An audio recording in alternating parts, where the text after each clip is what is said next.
Yo, what's up YouTube? So I wanted to show this off in MLB The Show 24. So there are hidden collections or hidden players, if you will, that a lot of people don't know about. So what we're going to do is go ahead and go into collections here. We're going to go into live series. Now, they're going to have collections for every team. What you pretty much have to do is put all of these players, you have to purchase them from the store and put them in a set. Once I lock them all in a set, on the right side you can see if I do this with all the Orioles, I'll get this 87 Cal Ripken Jr.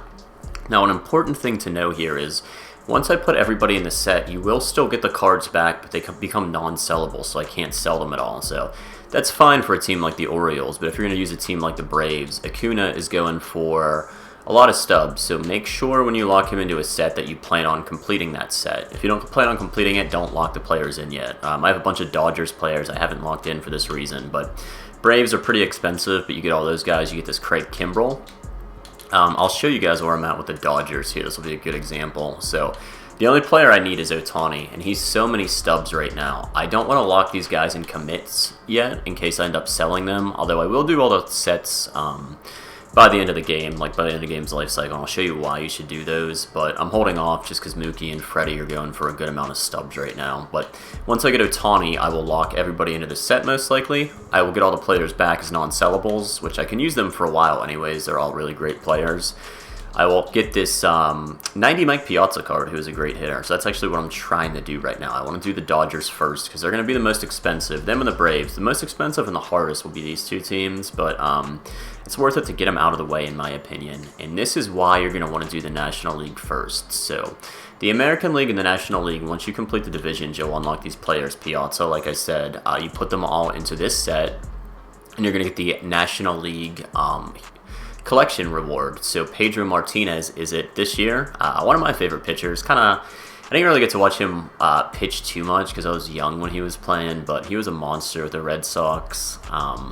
Great different pitching repertoire. A lot of different quirks too. So Pedro's a monster. I really want to unlock him. That's why I'm doing the National League first.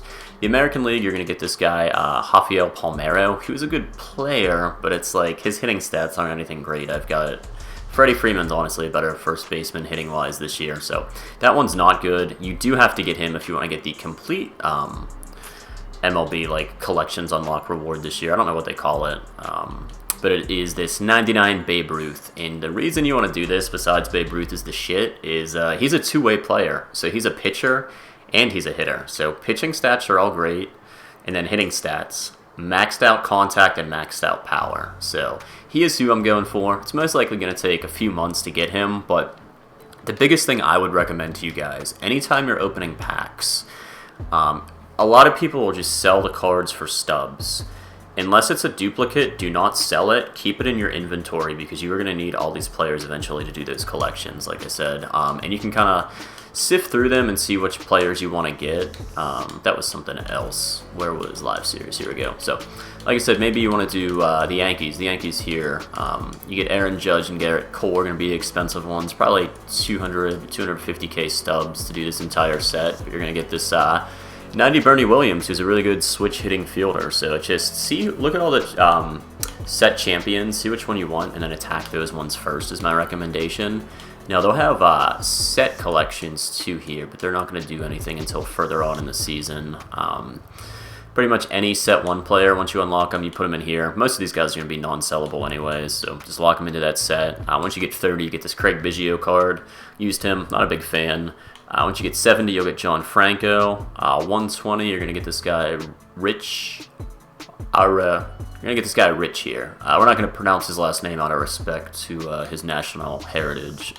Whatever fucking weird ass shit it is that spells a name like that. And then once you get 280, you're going to get one of these guys. So, like I said, just keep grinding, guys. And then do the collections. And then I'm sure everybody knows about this, but this is the reward path. This is where I'm at right now. Need a little bit more XP, and I'm going to get this Soriano card, so just keep grinding out the timeline for XP too. And there are some pretty dope bosses in here. I'll show you guys Napoli, but this is a good comparison too. So I looked at his stats and the Dodgers stats when you get Piazza, and Piazza's got way better hitting stats. So it's like, even though I get a free Napoli, Piazza's better, so I'm going to get him and put him in as my main catcher. Raleigh Fingers is another great one who's been through a lot of different MLB The Show games. Billy Williams, is he good or not? Yeah, kind of crappy speed though for a fielder. Good hitting stats, but once you guys get to the bosses, it is Andy Pettitte, Larry Walker, and then if you want to pause to check out the stats, you can. Go back to Pettitte here. And then the one I'm after is Jimmy Rollins. So Jimmy Rollins is a switch-hitting shortstop with great contact, 111 clutch rating, which is good, and then 99 speed, stealing, and base running aggressiveness. And then he's got some good quirks too. So that's why I'm kind of no life in this game right now. I'm going to try to get him, and I'll probably use him the entire year, honestly, until they come out with a better shortstop, if they even do. But I mean, that's kind of like endgame player stats right there. So do the collections. That's how you're going to get Babe Ruth, Pedro, Palmeiro. And then to unlock Jimmy Rollins, just grind the fuck out of this timeline. You could do anything to get XP. I recommend doing the Conquest. I'll make a separate video on that if you guys want to check it out. Look at my channel. That's how I ranked up so quick, was Conquest. But I recommend doing Conquest. Road to the Show, for whatever reason, play it on Veteran. You're going to hit like 500, 600, hit stupid amounts of home runs, but it gives XP like crazy. So that's my recommendations on how to do the collections easy. Road to the Show is good too, because you'll unlock a lot of player equipment, and a lot of that's going for thousands of stubs. So Road to the Show, if you suck at the game, just put it on an easy difficulty and you'll get XP like crazy. But thank you guys for watching. I'm going to release more informative videos, so if you enjoyed this one, let me know in the comments, because if these don't get views, I'll probably just switch to gameplay or something. But these are easier to make, and I'll kind of try to do a mix of both. So thanks for watching. Kanye was right about the Jews, and I will catch you guys in the next one. That wasn't a joke, people.